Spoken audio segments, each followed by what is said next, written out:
We start with the Punch newspaper. On the front page, big story says, Naira depreciation adds 9 trillion naira to foreign debt burden.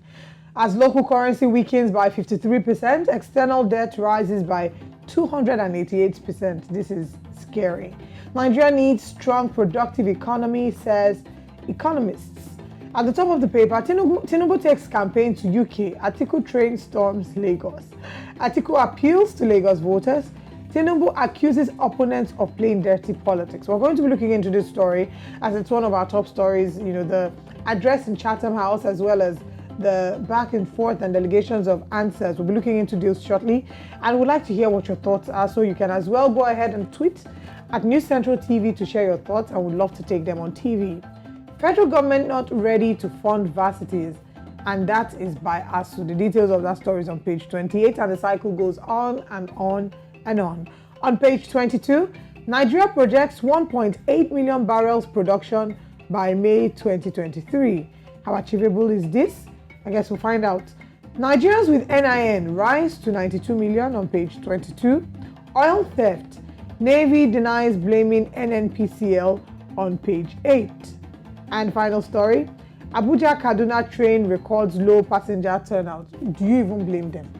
Everybody's afraid. Everyone's sort of trying to safeguard their lives and the lives of their loved ones. I wouldn't go on. I also got to see a story. I'm not sure how true this is, but there seems to be also an increment in the fares. Well, I saw a story that shared that it was about 40% increment on the fares on train fares. But I don't know how true that is, but it's understandable. Everything is getting, the price of everything has increased. Yeah. All right, moving away from the Punch, let's still stay here in Nigeria and see what's on the Daily Trust newspapers. This morning it says Tinubu takes campaign to UK as Atiku woos Lagos voters. It was a very interesting day yesterday, and it's generally some of the things that we're talking about today. It was very interesting for Nigeria's two major political parties, the APC and the PDP, and the display that both parties had during the campaign yesterday. All right, it says how I'll tackle insecurity and energy crisis, and that's from the ex-Lagos governor. Records of my background, age, and education consistent. I'll sell refineries to raise $10 billion employment fund. That's from the PDP candidate. And also, we are ordained to end Tinubu's dynasty in Lagos, says Jandor. Bandits kill 3 policemen and others in Sokoto, and also protect our facilities. INEC begs Nigerians. How exactly does INEC want Nigerians to protect INEC facilities?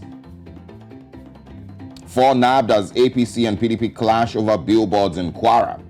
And other stories on the Daily Times. Federal government introduces menial studies and orders to varsity's curriculum. Passengers' apathy as Kaduna Abuja train service resumes. Federal government orders redeployment of prison officers who cannot shoot to kill.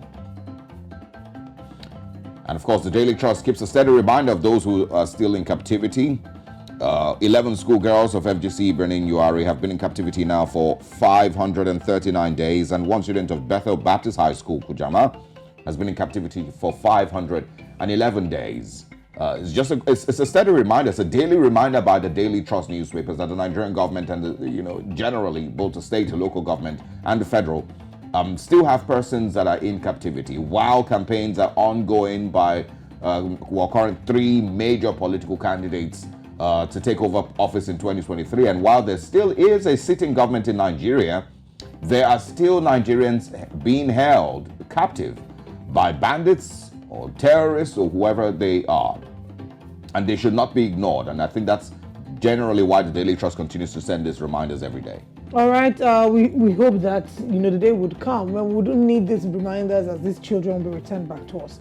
But let's head to Southern Africa. On the front page of the Sowetan, the big story there says how cereal's defense is taking shape. We've been following up the story, of course, with the farm gate and the impact that has had on Cyril Ramaphosa's popularity amongst the ANC as well as amongst the people of South Africa. President backers in ANC executive orbit as governing party issues line of march to MPs. Ramaphosa heads to Concord to take independent panel's report on the review. Still on the front page, we have Lost and found, Buckwing safely back home. The details of that on page 19. Tears flow for your scary debt on page 2, very sad. NSFA's outlines payment plan on page 6. And the final story here, you can see the story of a woman holding a man and looking lovingly into his eyes. And the story says, the mayor took my man, ex-lover shocked by Palace's nuptials. Now there's a background story that I've gone to read up on. And basically, a woman who was on the verge of marrying Brutus Malada says she was shocked when she came across pictures of him tying the knot with Joe Bug Mayo for Palace on social media. Now she alleges that her husband has paid, like the man went and paid Lobola on her head, which would be the Nigerian version of the bride price, had gone to pay Lobola, and she was surprised that she feels disrespected and her family feels disrespected to see that this man has gone ahead and gone to make payments or gone to marry somebody else, and the marriage is trending on social media. The man, on the other hand, says he didn't pay Lobola and that they both reached a mutual agreement that their marriage wasn't going to work out, and she moved out of the house in August because they were living in together. Just a reminder of the drama that goes on in relationships. Well, I blame her. Why? Because anybody who opens their two eyes and marries a person or tries to marry a person called Brutus, knowing the story of the name Brutus, exactly. Even you, Brutus. Julius Caesar was disappointed. You should have known.